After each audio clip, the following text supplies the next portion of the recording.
Last night's Clippers-Lakers game had us on edge. It was essentially a statement game, guys. I ain't gonna lie to you. When I'm watching that game the whole time, I'm like this.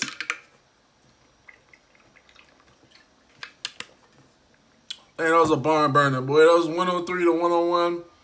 I'm not gonna sugarcoat anything. I personally hate this, that I have to even admit this shit, but that game proved why LeBron James is probably still the best player in the game.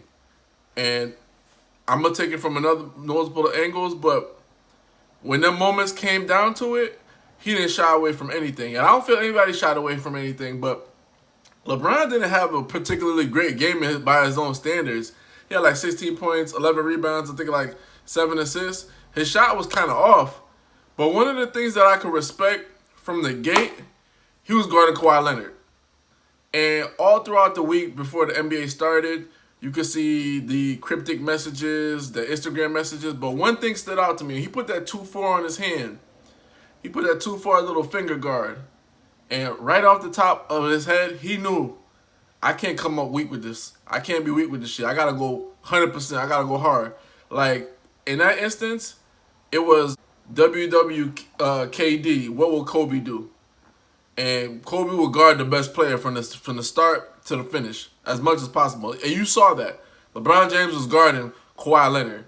And that's what I loved about that whole entire game. And why I say it's a statement game. Those two were going at it. There were multiple plays where they were just going at each other. Kawhi's like, I'm going to go. I want LeBron one-on-one. I'm going to go at him. LeBron's like, I want Kawhi one-on-one. I'm going to go at him. And down the stretch, LeBron, he burped up a bad shot, and he luckily got an offensive rebound. But you know what? I love it because at the end of the day, it just shows that, hey, win, lose, or draw, I'm going to give it all I got. I'm going to take them shots. I'm not going to try to pass the ball to Kyle Korver in the corner, or I'm not going to do none of that shit anymore. I'm going to go straight in, and that's what I like. That's the kind of LeBron I like. I don't like the LeBron that's worried about the stats, worried about the numbers. We lost the game, but I had a triple. I don't care about that. I want somebody that they're going to leave it all on the line. I don't care what my stat look like. I don't care if I took 10 threes. I'm going to keep shooting the threes until I make one because I'm trying to get my team to win. Even if it's like a 3-point game, we need a 3, and I've been 0 for 10, 0 for 11, or 1 for 11. That's the kind of mind frame I'm liking.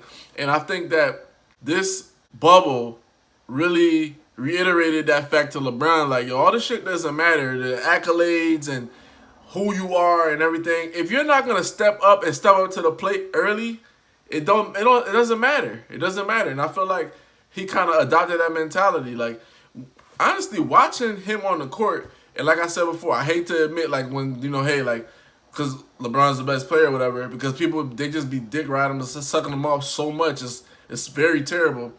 Watching him on the court, I'm like, yo, this dude's giving me shades of Kobe right now. Like, this is like everything Kobe would do. Like, hey, the Clippers are better than the Lakers. Oh, Kawhi is the best player in the game.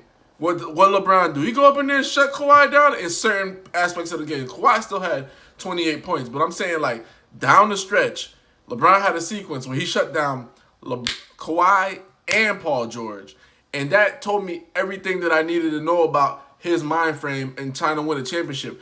Defense wins championship. If your best player ain't playing that solid defense, the last player on the bench ain't going to be playing solid defense. If your best player is going all in like how LeBron James was from the very tip, and those times he got beat, but that doesn't matter. The fact that he was showing effort on defense, that makes you the best player in the game. Thing is, people say two-way players, two-way player this, two-way player that. But it's another thing when you're a player that's like, give me that assignment. Give me that assignment. I'm a star, but give me that assignment. And that's what we used to see. Like, McGrady would guard Kobe. Kobe would guard Iverson.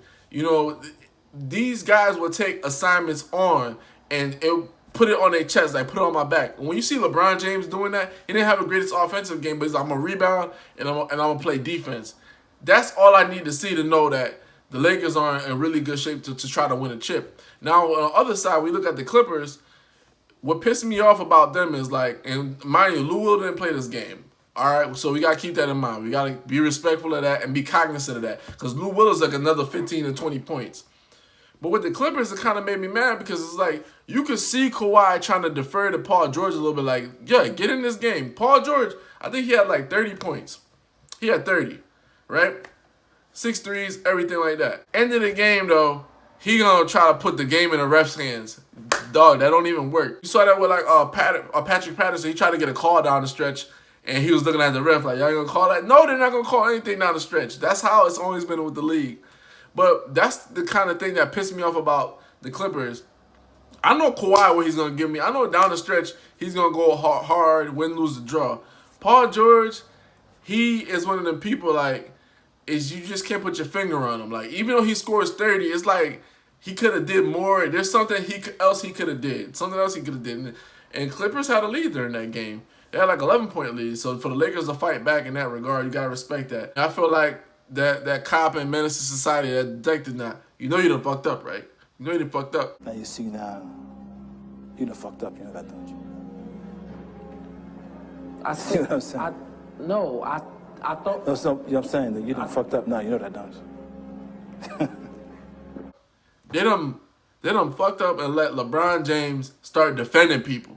And when we get into that Miami LeBron, I'm defending all 5 positions LeBron, on top of him having help with Anthony Davis, that's a problem right there.